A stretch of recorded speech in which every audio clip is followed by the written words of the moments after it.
आगे बढ़ते रायपुर से इस वक्त की एक बड़ी खबर, जहां चूहों ने एमबीबीएस की 17 छात्राओं को काट लिया। गर्ल्स हॉस्टल में सोते समय चूहों ने छात्राओं को काटा है। 17 छात्राएं।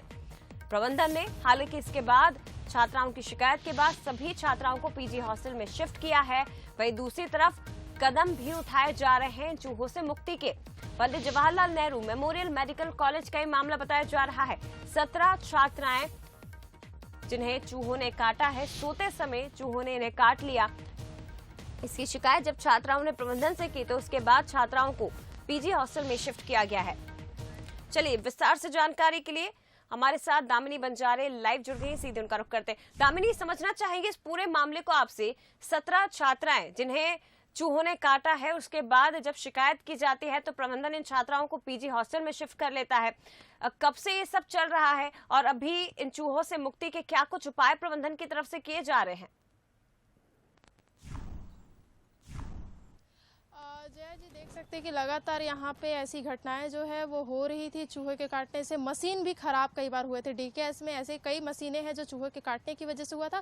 और ये वही कॉलेज जो कि एफिलेटेड कॉलेज है जो लगा हुआ है, ये पंडित जवाहरलाल मेडिकल कॉलेज है, जहाँ पे छात्र दूर दूर से प्रदेश के अलग अलग हिस्सों से यहाँ पे पढ़ने आते हैं। इवन प्रदेश ही नहीं बल्कि अन्य राज्यों से भी छात्र जो है वो इस कॉलेज में पढ़ने आते हैं, क्योंकि सबसे सरकारी और सबसे बड़ा कॉलेज जो है वो छत्तीसगढ़ और राजधानी रायपुर का ये माना जाता है, जहाँ पे इस तरीके से लापरवाही जो है वो बढ़ती जा रही है। प्रबंधन से बार बार शिकायतें जो थी वो छात्र कर रहे थे, जिसके बावजूद भी उनको अनदेखा करके उन्हें वहीं रहने को मजबूर किया गया था, क्योंकि उनके लिए व्यवस्थाएं जो है वो नहीं की गई थी, जिसकी वजह से ये परिणाम जो है आज उनको भुगतना पड़ा है। 17 छात्रों को चूहों ने काटा है, जिसके बाद उन्हें दूसरे जो हॉस्टल है पीजी हॉस्टल वहाँ पे शिफ्ट किया गया है।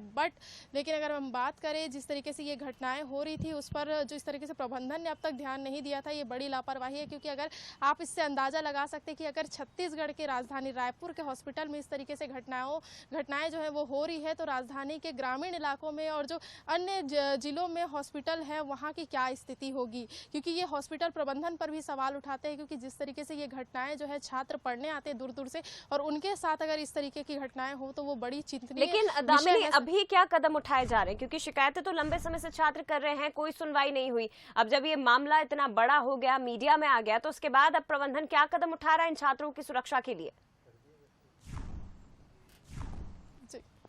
प्रबंधन से जब हमने बात की थी उस समय उनका कहना ये था कि हम जल्द से जल्द उनका निराकरण करेंगे। इसके साथ ही हॉस्टल में जो असुविधाएं फैली हुई उनके लिए सुविधाएं जो है उपलब्ध कराएंगे। इसके साथ ही जल्द से जल्द जिस तरीके से जो चूहे की और बाकी चीज़ों की जो समस्याएं उनको हो रही है उससे दूर करने के लिए एक तरह से बड़ा कदम जो है उठाया जा सकता है। जैसे लेके राजधानी के अन्य जो हॉस्टल्स है उसमें भी एक बार बात करेंगे, सरकारी हॉस्टल्स में। उसके बाद फिर यहाँ पे जो निर्णय है वो लिया जाएगा। और आपको बता दें कि पीजी गर्ल्स कॉलेज एक ऐसा कॉलेज है जो छत्तीसगढ़ का एकमात्र रायपुर राजधानी का सबसे बड़ा कॉलेज है, और इसके लिए फैसला जो है वो हो सकता है तो आने वाले समय में सरकार भी कुछ ले, क्योंकि इस तरीके से लापरवाही जो है वो आए दिन कहीं ना कहीं आते ही रहती। चाहे वो डीके अस्पताल की हम बात करें, चाहे वो हॉस्टल की बात करें, चाहे हम कॉलेज की बात करें। कॉलेज के छात्रों ने कुछ दिन पहले भी एक हड़ताल किया था, जिसमें उन्होंने अपनी एक तरह से पढ़ाई को लेकर टीचर्स की फैकल्टी को ना होने को लेकर भी एक बार हड़ताल किए थे। अब ऐसी अवस्थाओं के बीच में जो छात्र हैं वो रहने को मजबूर है। अब देखना यह होगा कि सरकार या जो प्रशासन है, जो इनके यहाँ के जो प्रबंधन है, वो कब इस पर फैसला देते हैं। और बिल्कुल, लेकिन देखिए हैरानी की बात है वाकई में दामिनी कि राजधानी है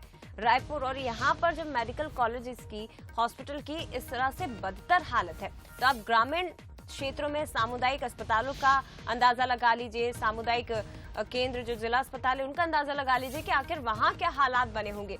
लेकिन अब इस पूरे मामले में क्या कुछ कदम प्रबंधन की ओर से उठाए जाते हैं, ये देखने वाली बात होगी। शुक्रिया आपका दामिनी, फिलहाल पूरी जानकारी के लिए।